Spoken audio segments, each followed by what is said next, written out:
नमस्कार, जय जय श्री राधे दोस्तों। कैसे हैं आप सब? उम्मीद करता हूं कि आप सभी सुखी होंगे, संपन्न होंगे, आनंदपूर्वक होंगे। दोस्तों, आज मैं बात करने वाला हूं वृष राशि वालों की। यदि आपकी नाम राशि वृष है, आपकी जन्म राशि वृष है या आपका लगन 2 नंबर से शुरू होता है, तो यह जानकारी आपके लिए परफेक्ट होगी।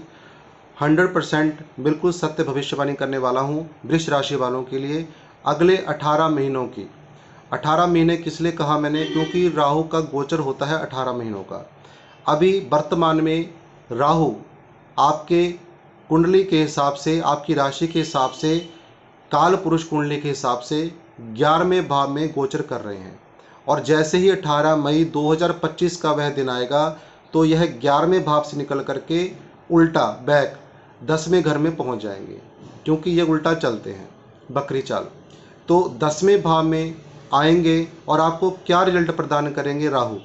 और 10वें भाव में आने के बाद ये 18 महीने तक उसी वर्क प्लेस में आपके काम करेंगे और आपके वर्क प्लेस को ज़बरदस्त बना देंगे।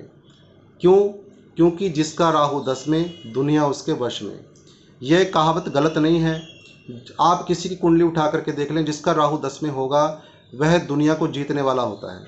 यानी अपने काम को इतना आगे ले जाता है कि हर कोई, चाहे उसका रिश्तेदार हो, चाहे उसके मित्र हों, हर कोई देखता रह जाता है। आज मैं 10वें भाव की बात करूंगा। जब राहु 18 मई 2025 को 10वें भाव में जाएंगे, कर्म क्षेत्र में, वर्क प्लेस में, तो आपके ऊपर उसका क्या प्रभाव पड़ेगा। दोस्तों, यदि आप व्यापारी हैं तो भी, यदि आप सर्विस में हैं तो भी, आपके वर्क प्लेस में चेंज होगा ही होगा। चेंज कैसे होगा?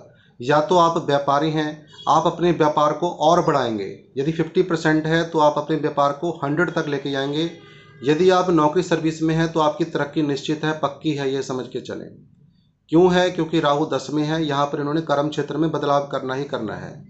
कई लोग इसमें वृष राशि वाले अपनी एक नौकरी को छोड़ेंगे और दूसरी नौकरी को ज्वाइन करेंगे।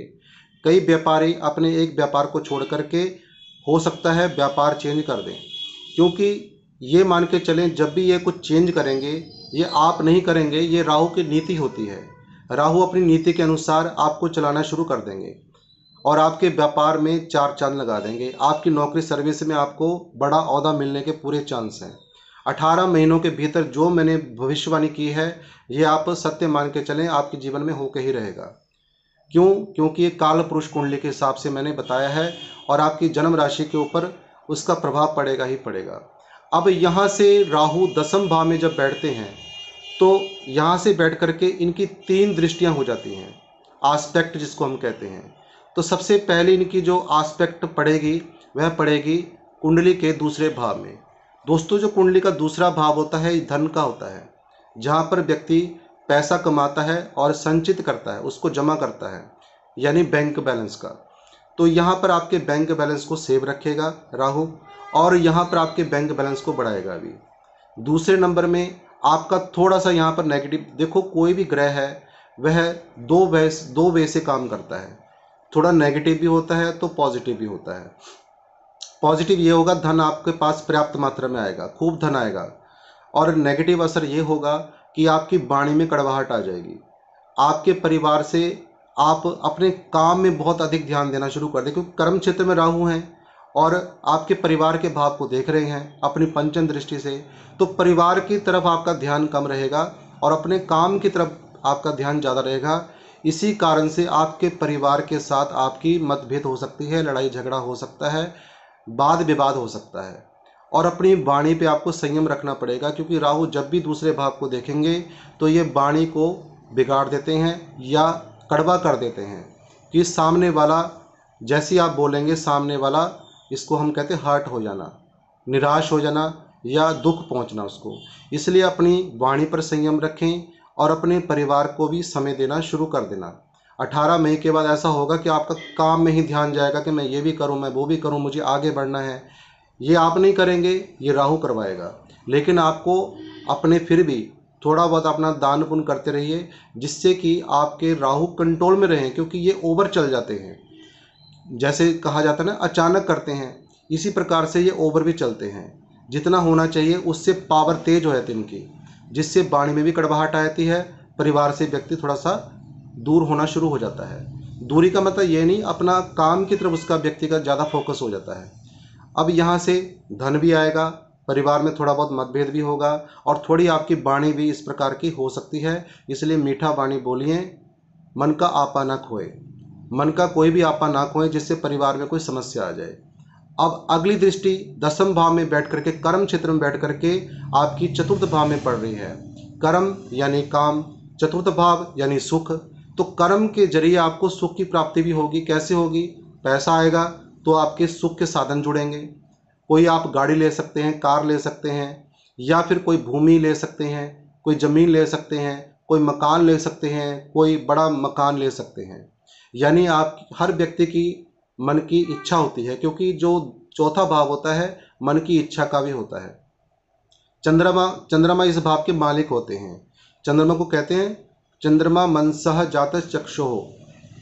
जो मन है इसके कारक चंद्रमा होते हैं, और चंद्रमा हमारे मन के कारक यानी चौथे भाव के कारक हैं। तो आपकी मन की इच्छाओं को पूर्ण करेंगे राहु दसम भाव में बैठ करके, कर्म क्षेत्र में बैठ करके आपको सुखों की उपलब्धि कराएंगे, सुख आपके जीवन में प्रदान करेंगे।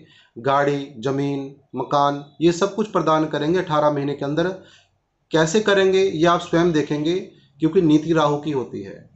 हम भविष्य, आगे का भविष्य बता रहे हैं, जो जो होने वाला है वह कैसे होगा राहु के ऊपर डिपेंड है। क्योंकि यहाँ पर इंसान कुछ नहीं करता, उसका दिमाग के ऊपर राहु का बस होता है। तो यहाँ पर आप थोड़ा बहुत दान पुण्य करते रहेंगे, जाप करते रहेंगे, कुछ भी अच्छे कर्म करेंगे, तो वहाँ पर आपके ऊपर ज़्यादा प्रेशर किसी ग्रह का नहीं पड़ेगा। वहाँ पर भगवान आपकी रक्षा करेंगे। क्योंकि जब व्यक्ति की इच्छा बढ़ जाती है, मन की इच्छा पूरा करने के लिए इच्छा बढ़ जाती है, तो कई बार यहाँ पर राहु 10वें भाव में बैठा हुआ गलत काम भी करवाता है, जिसको हम नीच काम भी कह देते हैं। नीच कर्म के जरिए व्यक्ति पैसा कमाना शुरू करता है और हर चीज़ जोड़ने की सोचता है कि मैं गाड़ी भी ले लूँ, प्रॉपर्टी ले लूँ। आप अपने सही तरीके से चलें, राहु ने वैसे ही बना देना है। दोनों वे से आपको बना सकता है। अगर आप नीच तरीके से चलेंगे तो भी बनाएगा। नीच का मतलब बुरा नहीं होता। नीच का कर्म जैसे कमीशन वाला काम, या कोई काम करा दिया उससे पैसे ले लिए, यानी जो काम आप कर रहे हैं उससे अलग से पैसे बनाने, उसको नीच कर्म कहा जाता है। तो यहाँ पर इन चीज़ों का ध्यान रखें, क्योंकि राहु आपको बहुत लालच भी देंगे यहाँ पे। अब चौथे भाव में एक समस्या आती है, जैसे कि मैंने आपको पीछे बताया है कि एक ग्रह की दो दृष्टियां होती हैं, एक नेगेटिव भी होती है, एक पॉजिटिव भी होती है। पॉजिटिव मैंने आपको बता दिया, सुख के साथ सभी साधन आप जुटाएंगे। नेगेटिव स्थिति में क्या होगा? क्योंकि चंद्रमा माता का कारक है, तो यहाँ पर राहु का बैर होता है चंद्रमा से। तो ये मान के चले कि कहीं ना कहीं आपकी माता के लिए कष्टकारी हो सकता है ये समय 18 महीने। हो सकता है उनको बार बार हेल्थ की प्रॉब्लम आए, तो इन चीज़ों का आपको ध्यान रखना है। समय समय पर उनका चेकअप कराना यदि कोई ऐसी स्थिति बन जाती है। अब इसके अलावा जब इनकी दृष्टि जाएगी नवम दृष्टि छठे भाव में। छठा भाव दोस्तों होता है रोग, ऋण और शत्रु का, और हायर एग्जाम का। तो विद्यार्थियों के लिए तो बहुत ज़बरदस्त समय है। यदि वह कोई हायर एग्ज़ाम देना चाहते हैं तो उसके लिए अप्लाई कर सकते हैं। बहुत अच्छा समय होगा ये मई के बाद, 18 मई के बाद। तो उसमें आगे निकलने के भी पूरे चांसेस होते हैं। जैसे कि यूपीएस इत्यादि के जो एग्ज़ाम होते हैं, हायर एग्ज़ाम, तो उनमें भी अपना अप्लाई कर सकते हैं और निकलने के पूरे चांस होते हैं। दूसरे नंबर में रोग, ऋण, शत्रु। यदि आपके ऊपर कोई कष्ट है, पहले से चल रहा है, तो वह दूर होगा। ऋण यानी कोई कर्जा है तो वह दूर होगा। शत्रु हैं, उनकी तो बाट लगेगी ही लगेगी। जितने भी आपके साथ छल कपट करने वाले हैं, षड्यंत्र करने वाले हैं, धोखाधड़ी करने वाले हैं, तो राहु की जब छठे भाव में दृष्टि पड़ेगी, नवम दृष्टि, तो उनकी तो बाट लगनी ही लगनी है, उनके बुरे दिन शुरू हो जाएंगे। तो कुल मिलाकर के यदि देखा जाए, राहु का यह गोचर वृष राशि वालों के बहुत ही जबरदस्त है। वह सब कुछ प्रदान करेंगे इस 18 महीने के अंदर अंदर, ये आपको मैं स्पष्ट कहना चाहता हूँ। तो कुल मिलाकर के 100% आपकी जो है जन्म कुंडली में राहु का गोचर है, ये बहुत ज़बरदस्त जाने वाला है। दोस्तों, यदि आज की जानकारी आपको अच्छी लगी हो तो लाइक करना ना भूलें, शेयर करें और मेरे इस चैनल को सब्सक्राइब करें नई नई जानकारी प्राप्त करने के लिए। और यदि आप अपनी कुंडली का विश्लेषण कराना चाहते हैं, कई लोग मुझे डायरेक्ट कॉल करते हैं, तो डायरेक्ट कॉल ना करें। स्क्रीन में दिए हुए नंबर पर आप व्हाट्सएप मैसेज करें। उसी नंबर पर मैसेज के जरिए आप जो है शुल्क की जानकारी ले सकते हैं और मुझसे अपॉइंटमेंट ले सकते हैं। नमो नारायण, जय जय श्री राधे।